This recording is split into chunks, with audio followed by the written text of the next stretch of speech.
dengan membahas topik yang kelima dengan subjudul pemimpin yang berpengalaman.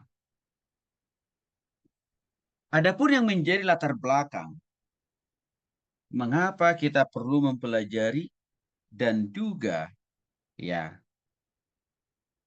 penting memiliki pengalaman dalam hal memimpin.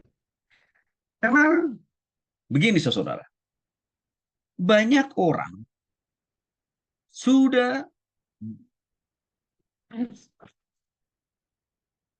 banyak mempelajari, memahami konsep, teori, bahkan berbagai definisi tentang kepemimpinan. Bukan hanya secara rohani, tapi juga secara umum. Ya, baik yang belajar secara manual, lewat baca buku gitu ya Bapak Ibu ya. Bahkan juga belajar langsung dari narasumber yang berhubungan dengan kepemimpinan. Memang pernah saya singgung kepada saudara, kepemimpinan di dalam konteks kekristenan, adanya muatan-muatan mata kuliah leadership di dalam sekolah teologi ya, bisa dikatakan belum terlalu lama sebenarnya. Belum terlalu lama. Artinya ya mungkin baru 10 tahun terakhir ini aja sebenarnya.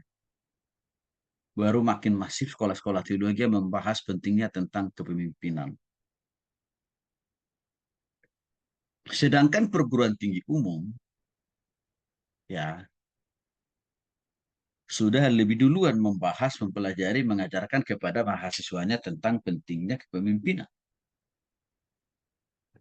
Tetapi saudara dikasih oleh Tuhan Yesus Kristus, seperti saya singgung di awal tadi, orang bisa saja mempelajari banyak tentang konsep, pemahaman, pengertian, definisi, bahkan teori-teori tentang kepemimpinan. Tapi kalau tanpa dipraktekkan, tanpa dilakukan, itu sama dengan no action, talk only. Atau seringkali saya singkat dengan istilah NATO.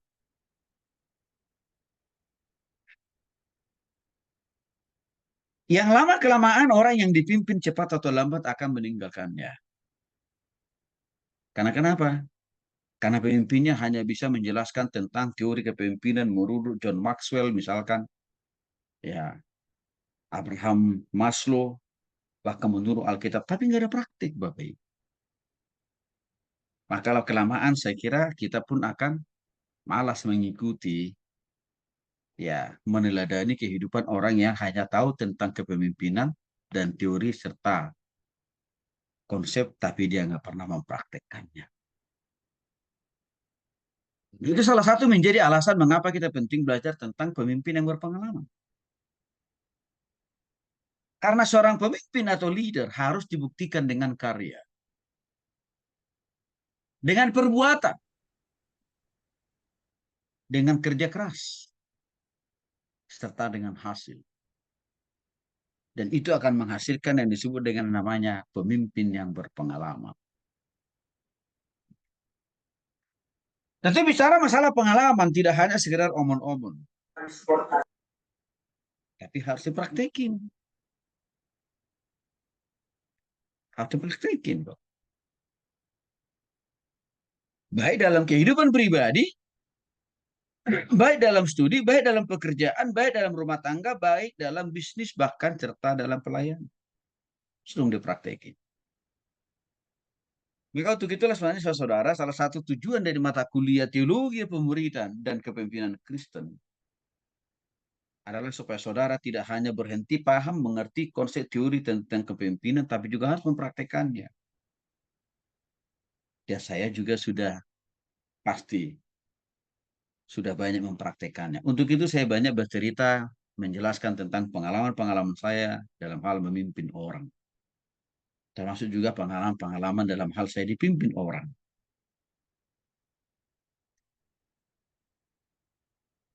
Rasul Paulus tidak hanya tahu tentang konsep teori definisi kepemimpinan, tapi Rasul Paulus juga komitmen atau konsisten mempraktikkan setiap konsep, teori, definisi kepemimpinan itu di dalam kehidupan pelayanannya setiap hari. Hal itu sangat jelas dan tegas Paulus katakan dalam Roma pasal 5 ayat 17 sampai 18. Dia mengatakan, jadi di dalam Kristus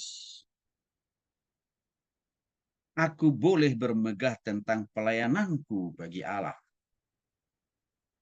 Sebab aku tidak akan berani berkata-kata tentang sesuatu yang lain, kecuali tentang apa yang telah dikerjakan Kristus. Ini bicara masalah pengalaman.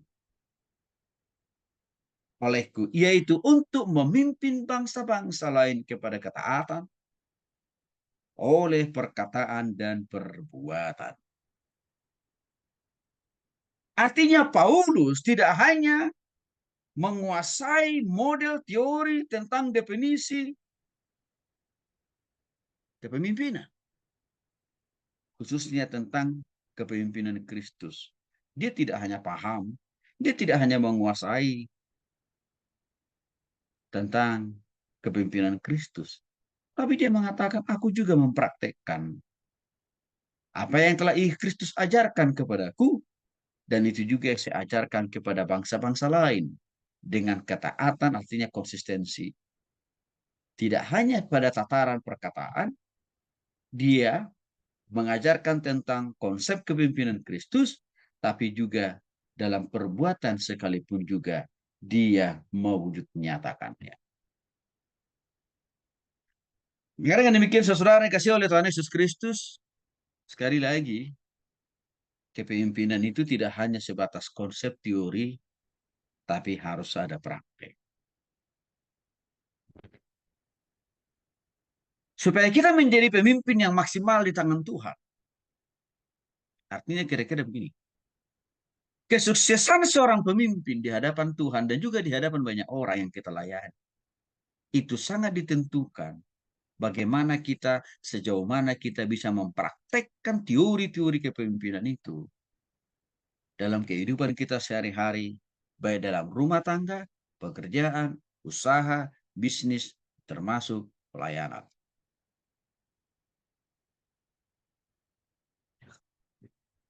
Maka kalau itu sudah kita lakukan, kita sudah masuk dalam kategori pemimpin yang kompeten. Artinya pemimpin yang terampil mempraktekkan teori definisi kepemimpinan itu di dalam kehidupannya sehari-hari. Jika dengan demikian, saudara, kita harus tambahkan pengalaman dari semua konsep pemahaman yang sudah kita pelajari tentang kepemimpinan. Khususnya, walaupun secara umum saya sudah singgung berkali-kali, saudara, semua mata kuliah yang sudah kita pelajari di sekolah kita ini, di kampus kita ini harus dipraktekkan.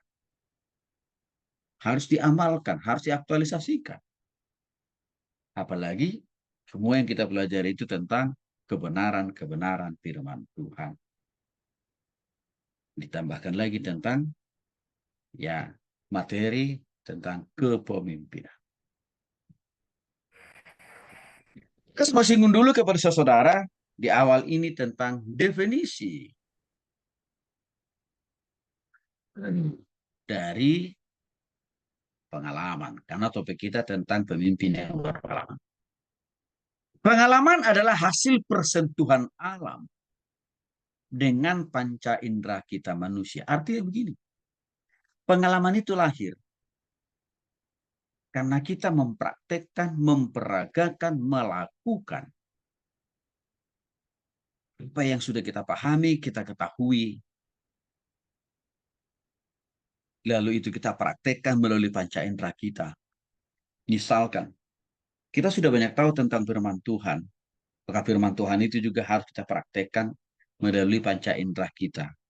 Baik mulut, tangan, kaki, mata, telinga, hidung, dan lain sebagainya.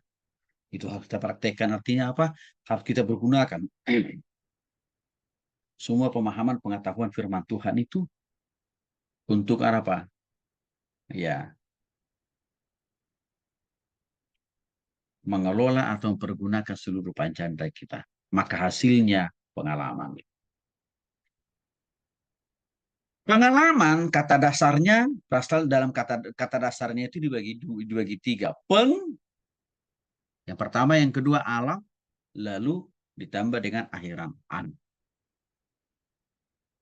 Yang artinya pengalaman itu memungkinkan kita menjadi tahu sesuatu hal, teori, definisi, ya, maka itu disebut menjadi pengetahuan. Dalam dunia kerja atau dalam dunia usaha dan bisnis, pengalaman juga digunakan untuk merujuk pada pengetahuan dan keterampilan. Jadi waktu kita bekerja, di sana kita tidak hanya mendapatkan pengetahuan, tapi juga keterampilan. Dan itu bagian dari pengalaman. Artinya apa? Pengetahuan ditambahkan dengan keterampilan kita mempraktekkan apa yang sudah kita tahu di dalam pekerjaan, di dalam usaha, itu menghasilkan pengalaman.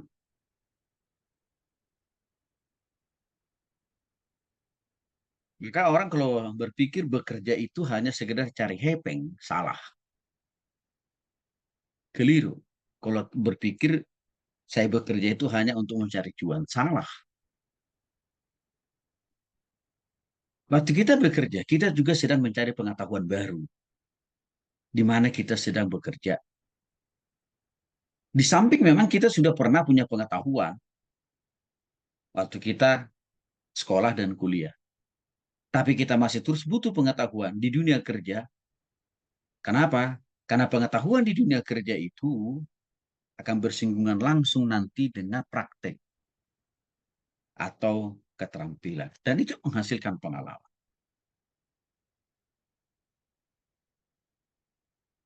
Jadi di samping kita bekerja itu mendapatkan uang, sehingga dapat memenuhi kebutuhan kita. Di sana juga kita semuanya kita ditambahkan lagi tuh, tambahkan lagi oleh Tuhan pengetahuan dan keterampilan.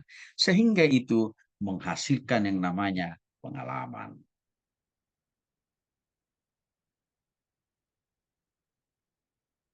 Secara umum, pengalaman juga bisa merujuk kepada mengetahui bagaimana tentang pengetahuan yang bersifat prosedural, ditambah pengetahuan yang bersifat proporsional. Apa bedanya pengetahuan prosedural dan pengetahuan proporsional secara umum di sini? Pengetahuan secara prosedural itu artinya, saudara, di sana kita dididik bagaimana memahami dan mengerti langkah-langkah atau tahapan-tahapan di dalam melakukan suatu pekerjaan.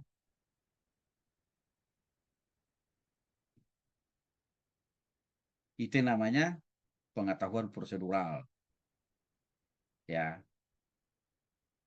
Nah, contoh konkretnya apa pengetahuan prosedural itu?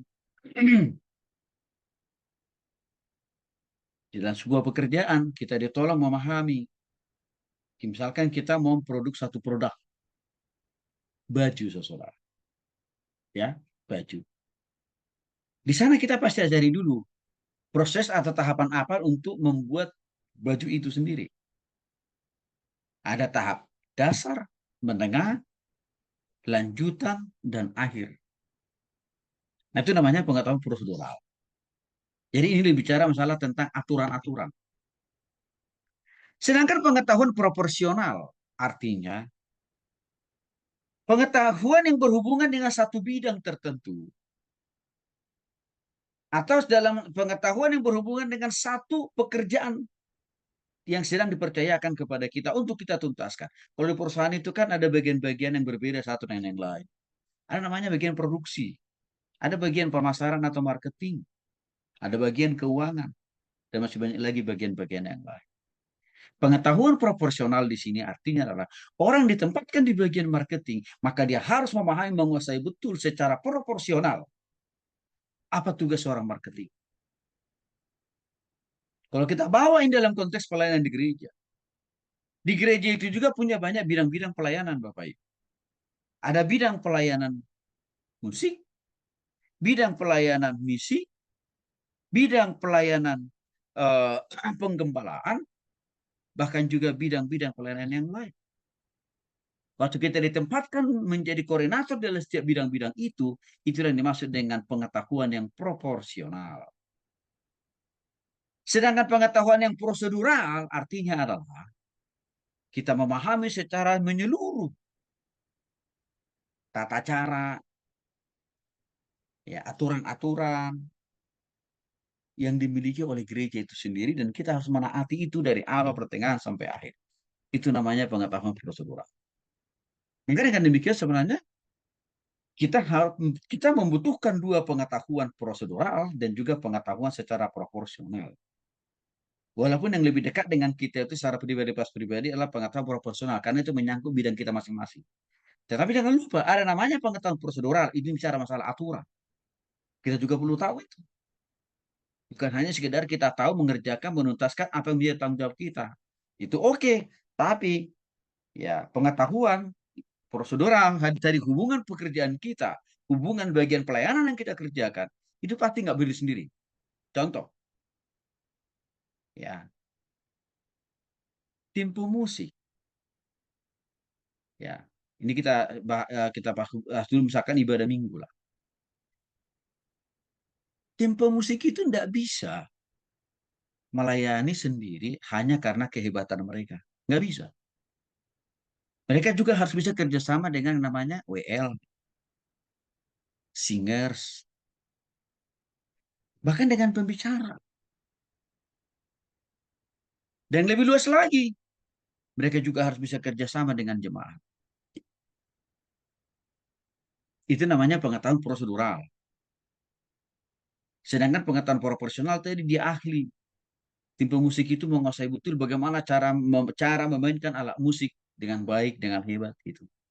Tapi dia harus tahu secara prosedural bagaimana caranya supaya alat alat musik yang dipakai itu menopang, mendorong jemaat menyanyi dengan suka kurai.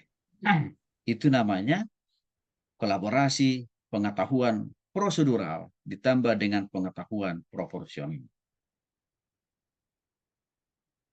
Pengetahuan yang berdasarkan pengalaman juga diketahui sebagai bagian dari pengetahuan yang bersifat empiris. Jadi kalau saudara sering mendengar istilah empiris itu bicara tentang pengetahuan yang bersifat yang lahir dari pengalaman.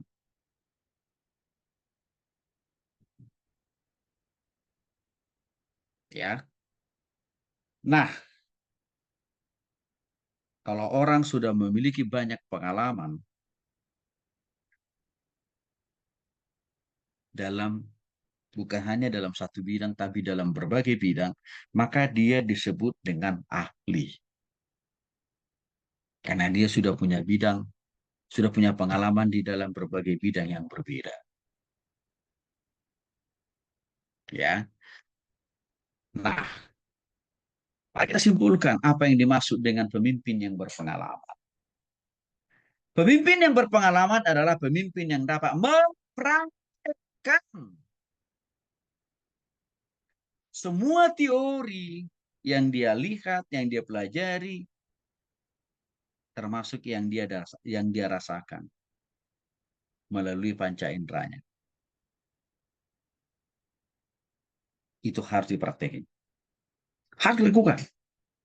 Harus diperagakan. Itu definisi pertama dari pemimpin yang berpengalaman. Yang kedua, pemimpin yang berpengalaman itu artinya adalah pengetahuan dan keahlian serta keterampilan yang dimilikinya digunakan untuk mempengaruhi orang lain.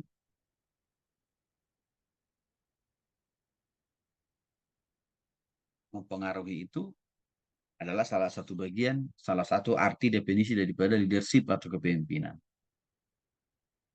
Dia harus mampu mempengaruhi orang lain. Dia harus mampu memimpin orang lain melalui pengetahuan, keahlian, keterampilan yang dimiliki. Dan dia harus bisa membawa atau memotivasi orang itu ke arah yang lebih baik. Itulah namanya pemimpin yang berpengalaman. Maka ini saya singgung tadi di dalam pendahuluan kita, saudara. Orang bisa banyak tahu, paham, mempelajari tentang teori konsep kepemimpinan.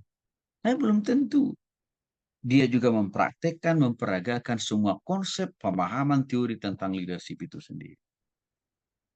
Karena itu sama dengan artinya omong-omong atau NATO. Yesus kita ambil contoh. Dia tidak hanya jago memahami, mengerti tentang konsep kepemimpinan, tapi dia juga mempraktekkan setiap konsep definisi daripada kepemimpinan itu sendiri. Misalkan, Yesus banyak mengajarkan kepada kita tentang kepemimpinan yang melayani. Apakah Yesus hanya berteori tentang kepemimpinan melayani, ciri-cirinya A, B, C, E, sampai dengan F? Enggak. Tapi Yesus membuktikannya dengan cara apa? Dia turun dari surga ke bumi ini, lalu hidup bersama dengan manusia. Selama dalam kehidupannya di dunia ini kurang lebih 33,5 tahun. Dia mewujud nyatakan, dia mengkonkretkan, dia mempraktekkan tentang pemimpin yang melayani. Dengan cara apa? Dia melayani manusia. Tanpa membedakan warna kulit, suku, dan segala macamnya. Kan pengalaman Tuhan Yesus yang paling paripurna waktu dia rela mati di kayu salib. Maka saudara kita bersyukur kita punya seorang ya pemimpin yang melayani, yaitu melalui Yesus.